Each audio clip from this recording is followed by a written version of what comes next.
शुक्लांबरधरं विष्णुं शशिवर्णं चतुर्भुजं प्रसन्नवदनं ध्यायेत् सर्वविघ्नोपशान्तये अगजा आननपद्मार्कं गजाननमहर्निशम् अनेकदन्तं भक्तानां एकदन्तमुपास्महे एकदन्तमुपास्महे। ఓం శ్రీ మహాగణాధిపతయే నమః. ఓం శ్రీ సరస్వత్యై నమః. ఓం శ్రీ మాత్రే నమః. మనం ఇప్పుడు ఫిబ్రవరి నెల అంటే మాఘమాసం యొక్క మాస ఫలితాలు చెప్పుకుంటున్నాము. జనవరి 29 అమావాస్య 29 నుంచి ఫిబ్రవరి 28వ తారీఖు వరకు మాఘమాసం మొదలవుతుంది. ఈ మాఘమాసం చాలా విశిష్టమైనది. ఈ చాలా పుణ్యకార్యాలు చేసుకోవడానికి, వివాహాది శుభకార్యాలు చేసుకోవడానికి, ఇంకా నోములు వ్రతాలు ఏవైనా చేసుకోవడానికి మాఘమాసం చాలా మంచిది. ఈ మాఘమాసంలో వచ్చే శివరాత్రి నాడు కొత్తగా నోములు పట్టాలి అనుకున్న వారందరూ కూడా, స్త్రీలందరూ కొత్తగా నోములు పడతారు. ఈ మాఘమాసం విశిష్టత ఏమిటంటే సూర్యభగవానుడి ఆరాధన. ఈ మాఘమాసంలో పూర్తిగా అన్ని ఆదివారాలు కూడా చాలా విశిష్టమైనవి. ఈ ఆదివారాలు సూర్యభగవాన్ ఆరాధన మనకి చాలా ఆనందాన్ని, ఆరోగ్యాన్ని ఇస్తుంది. సూర్యభగవానుడు ఆరోగ్యానికి ప్రదాత. అందువల్ల ఈ మాఘపాదివారాలు పాలు పొంగించి ఆవు పిడకలు తీసుకొచ్చి మనం ఇదివరకైతే దాలిలాగా వేసి తాటలో పెట్టేవారు. ఇప్పుడు పిడకలు దొరికిన వాళ్ళు పిడకలు, లేదంటే కుంపట్టి మీద నిప్పులేసి దాని మీద పిడకలు పెట్టి మా చిన్నతనంలో మా అమ్మ వాళ్ళందరూ అలాగ పరవాన్నం చేసేవారు. ఆ పరవాన్నం కూడా గరిటెతో కడపకుండా చెరుకు గడతో కలుపుతూ పరవాన్నం చేసేవారు. ఇప్పుడు దొరికినంత వరకు చేయగలుగుతున్నారు. లేకపోయినా ఆవు పాలతో పరవాన్నం చేసి ఆ సూర్యభగవానుడికి నివేదన చేయడం వల్ల ఆయురారోగ్యాలు అందరికీ లభిస్తాయి. మనకి ప్రత్యక్షంగా కనిపించే దైవమే సూర్యభగవానుడు. ఆయన ఆరోగ్యాన్ని, ఆనందాన్ని అన్నిటినీ ఇస్తాడు. ఏ గ్రహం బాగుండాలన్నా ముందు సూర్యుడు బాగుండాలి. నవగ్రహాల్లోనూ సూర్యభగవానుడు మన జాతకంలో బాగుంటే అన్ని రకాల సౌకర్యాలు మనకి లభించుతాయనడంలో ఎటువంటి సందేహం కూడా లేదు. ఈ మాఘమాసం జనవరి 29 నుంచి మొదలయ్యి ఫిబ్రవరి 28 వరకు ఉంటుంది. ఈ మాఘమాసంలో 4 ఆదివారాలు మాఘపాదివారాలు అంటారు. అట్లాగే 4వ తారీఖున రథసప్తమి. ఈ రోజుని విశేషంగా సూర్యభగవాన్ని ప్రార్థించి రథం చేసి తులసమ్మ దగ్గర ముగ్గులు పెట్టి రథం చేసి, చిక్కుడుకాయలతో రథం చేసి, చిక్కుడాకుల్లో పరవాన్నం నైవేద్యం పెట్టడం ఆచారంగా వస్తోంది.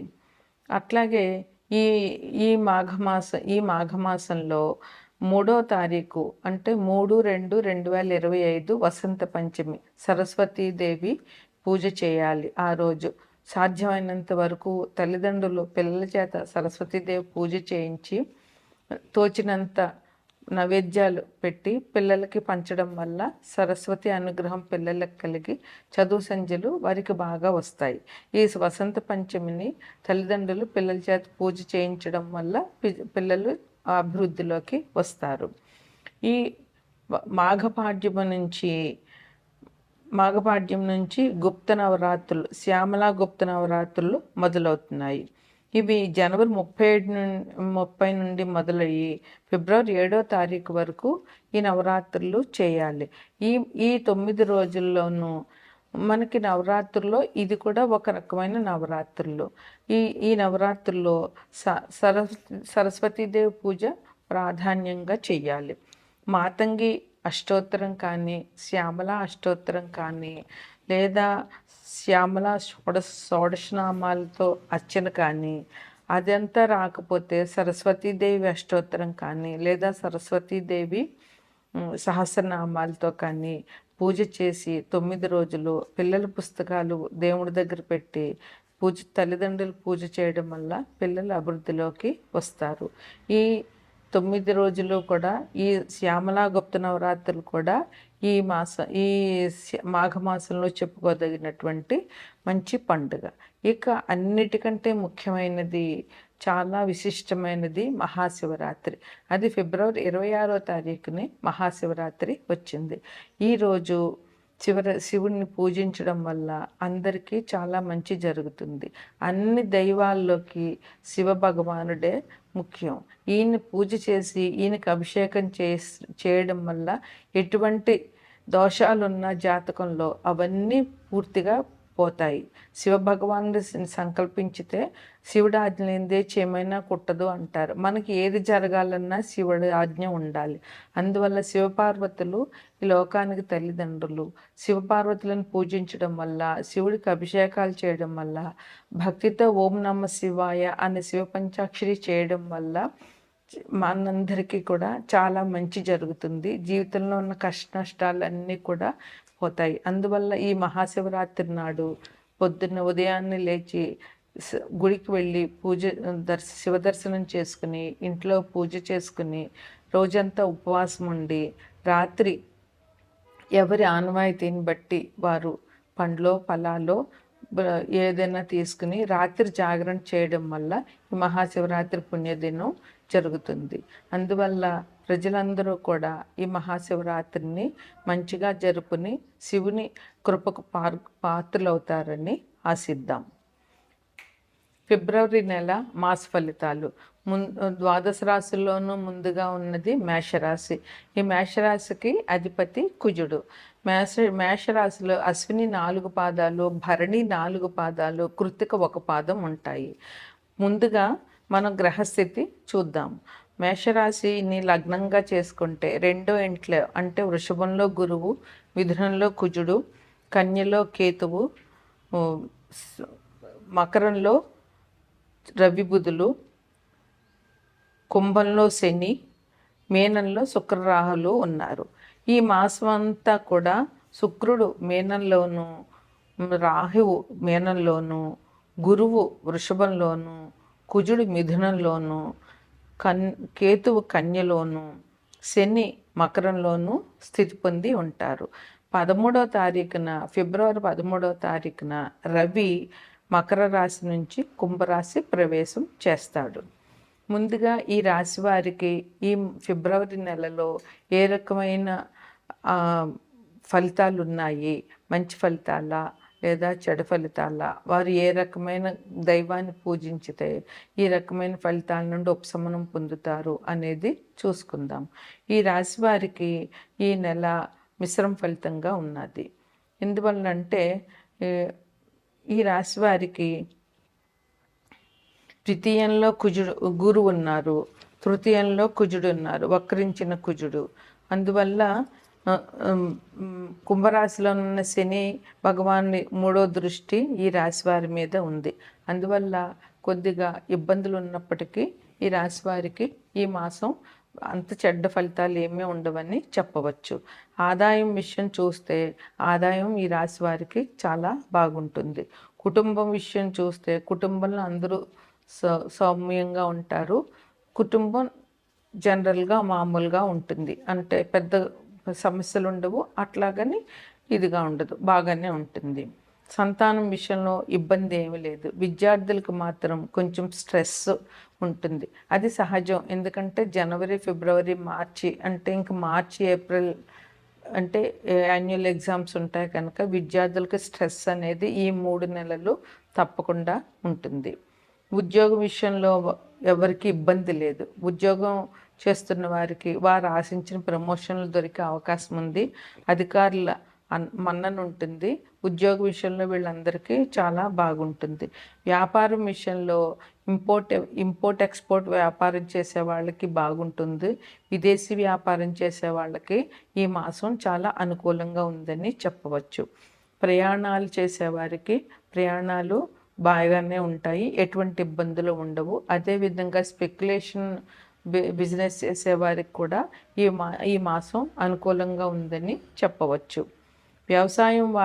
వ్యవసాయదారులకి కొంచెం స్ట్రెస్ ఉంటుంది, అంటే ఇబ్బందిగా ఉంటుంది కొంచెం. అంటే కొత్తగా పంటలు వేశారు కదా, కొంచెం ఇబ్బందులు ఉంటాయి. అది కాక ఇంకా చలి తగ్గి వేడి స్టార్ట్ అవుతుంది. అందువల్ల వ్యవసాయదారులు నీటికి సంబంధించిన జాగ్రత్తలు కొంచెం ఇప్పటి నుంచే మొదలు పెట్టడం చాలా అవసరం. ధనం చాలా బాగా ఉంటుంది. ధనాదాయం ఏ వృత్తి వ్యాపారాలు చేసేవారికైనా ధనం బాగానే ఉంటుంది. అప్పులు చూసుకోవాలి. అప్పుల విషయంలో జాగ్రత్తగా ఉండాలి. ఎవరికైనా అప్పులు ఇచ్చేటప్పుడైనా జాగ్రత్తగా ఇచ్చే మనిషి మళ్ళీ మనకు తీరుస్తాడా తీర్చడా అనేటటువంటిది వీరు ఆలోచించి జాగ్రత్తగా నిర్ణయాలు తీసుకోవాలి. వీరికి ఎప్పటి నుంచో రావాల్సినటువంటి బాకీలన్నీ వీళ్ళకి వసూలయ్యే అవకాశం ఈ మాసంలో చాలా బాగా ఉంది. అయితే వీరికి భూమి కొనాలి అనుకుంటున్న వాళ్ళందరికీ కూడా భూమి, ఇల్లు కొనే అవకాశాలు ఉన్నాయి. వీరు విదేశీ వ్యాపారాలు చేయదలుచుకున్న వాళ్ళకి ఈ మాసం చాలా బాగుంది. పాత బాకీలు, ఎప్పటి నుంచి రావాల్సిన పాత బాకీలు వీళ్ళకి వసూలైపోయే అవకాశం ఉంది. ఆర్థికంగాను ఆదాయంగాను అభివృద్ధి బాగానే ఉంటుంది ఈ రాశి వారికి. ఈ రాశి వారికి శుభకార్యాలు చేస్తారు ఈ మాసంలో. ప్రభుత్వం యొక్క పనులు కూడా బాగా జరుగుతాయి. ఈ మాఘమాసం పెళ్ళిళ్ళ సీజనే కనుక వీరికి శుభకార్యాలు ఎటువంటి ఇబ్బందులు లేకుండా శుభకార్యాలు జరుగుతాయి. అలాగే వీరు సూర్య నమస్కారాలు చేయడం చాలా మంచిది. వివాహం కాని వాళ్ళకి వివాహం కుదిరే అవకాశం ఉంది. అట్లాగే వివాహం అయిన వారికి వారి ఆనందంగా ఉంటారు. వీరికి ఎప్పుడు కష్ట సుఖాలతో సుఖంగా ఉండే అవకాశం ఈ రాశి వారికి చాలా బాగుంది. వృత్తి వ్యాపారాల్లో ఉన్న వాళ్ళకి ధన ఆదాయం కూడా చాలా బాగా ఉంటుంది. ఈ రాశివారు ఈ మహాశివరాత్రి సందర్భంగా శివుణ్ణి పూజించడము, శివాలయ దర్శనము, శివునికి అభిషేకం చేయడం చాలా మంచిది. ఓం నమ శివాయ అనే పంచాక్షరి మంత్రాన్ని నిరంతరం జపించడం వల్ల ఈ రాశి వారికి చాలా మంచి జరుగుతుంది. అదేవిధంగా సూర్య నమస్కారాలు, మాఘమాసం కనుక సూర్యుని ఆరాధన చాలా మంచిది. అందువల్ల సూర్యోదయానికి ముందే లేచి సూర్యునికి అర్ఘ్యం ఇవ్వడం అన్నది ఏ రాశి వారైనా సరే, ఏ వ్యక్తి అయినా సరే సూర్యునికి అర్ఘ్యం ఇవ్వడం వల్ల చాలా మంచి జరుగుతుంది. వీరు సూర్య నమస్కారాలు చేయడము, సూర్యునికి ఆరాధన చేయడము ఈ రాశి వారికి చాలా మంచిది.